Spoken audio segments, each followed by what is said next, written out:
పార్వతీపురం మన్యం జిల్లా గుమ్మలక్ష్మీపురంలో వైటీసీ ఉద్యోగులు ఆందోళన వ్యక్తం చేశారు. వైటీసీలో గర్భిణీల వసతిగృహంలో పనిచేస్తున్న 7గురిని తొలగించడంపై ఆందోళన వ్యక్తం చేస్తున్నారు. తమ స్థానంలో ప్రభుత్వం ఏఎన్ఎంఎల్ను డెప్యుటేషన్ చేయడం సరికాదని వాపోయారు. 7 ఏళ్లుగా పనిచేస్తున్న తమను అర్ధాంతరంగా తీసివేయడం సరికాదన్నారు. కరోనా లాంటి విపత్కర పరిస్థితుల్లో కూడా ప్రాణాలకు తెగించి పనిచేశామని, కనీసం తమ సేవలను గుర్తించైనా కొనసాగించాలని ప్రభుత్వాన్ని కోరుతున్నారు. ఇదే అంశంపై డిప్యూటీ డిఎంహెచ్ఓ పద్మావతి స్పందించారు. ప్రస్తుతం ఐటీడీఏలో నిధులు లేవని తాత్కాలికంగా వీరిని నిలుపుదల చేస్తున్నామని చెప్పారు.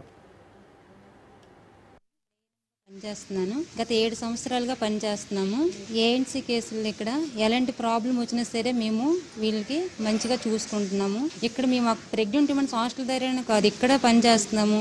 ఇక్కడ భద్రగిరి హాస్పిటల్లో కూడా కేసులు మేము చూసుకుంటున్నాము. అక్కడి నుంచి రెఫర్ పెడితే అంత ఐరిస్ కేసు అయినా సరే మేము అర్ధరాత్రి అయినా సరే మేము పార్వతీపురం ఏరియా హాస్పిటల్ కేసులు తీసుకుని వెళ్ళడం జరుగుతుంది. అయినా మాకు 7 సంవత్సరాలుగా పనిచేస్తున్నప్పటికీ మాకు కనీసం జాబ్ భద్రత అనేది మాకు కల్పించడం లేదు.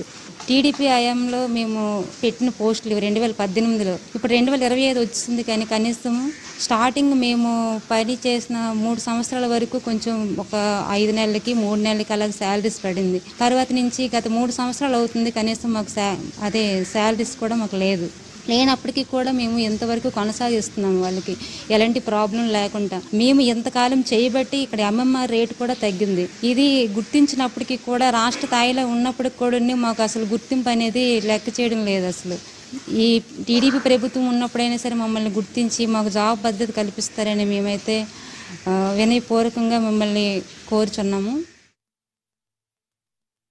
Deputy DMHO ITDA Parvathipuram. ఇప్పుడు ఏంటంటే ఇప్పుడు ప్రెగ్నెంట్ మన హాస్టల్ ఇక్కడ రన్ అవుతుంది భద్రగిరిలో, సాలూరులోని మన ఏరియాలో. ఇప్పుడు ఏంటంటే బడ్జెట్ అన్నది దీనికి సంబంధించిన బడ్జెట్ అనేది ప్రత్యేకించి ఏమీ లేదు.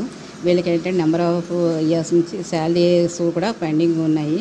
ఇప్పుడు శాలరీస్ కంటిన్యూ చేస్తే దీనికి వచ్చే బడ్జెట్ లేకపోవడం వలన ప్రస్తుతానికి తాత్కాలికంగా ఆఫ్ చేయడం జరుగుతుంది. తర్వాత ఇప్పుడు బడ్జెట్ అలాట్మెంట్ అయ్యాక తీసుకోవడమో లేదనేది అదే వాళ్ళకి శాలరీస్ పేమెంట్ చేసే పరిస్థితిలో కూడా ఇప్పుడు ఐటీడీఏ ప్రజెంట్ లేదు.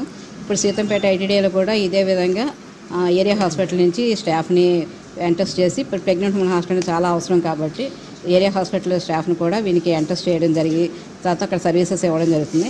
అదేవిధంగా ఇక్కడ కూడా అదే పద్ధతిలో ప్రవేశపెట్టాలని మన పిఓ గారు, కలెక్టర్ గారు ఆదేశాల మీద ఇది చెప్పడానికి ఇక్కడ రావడం జరిగింది. శాలరీస్లు ఇవ్వలేకపోతున్నాం.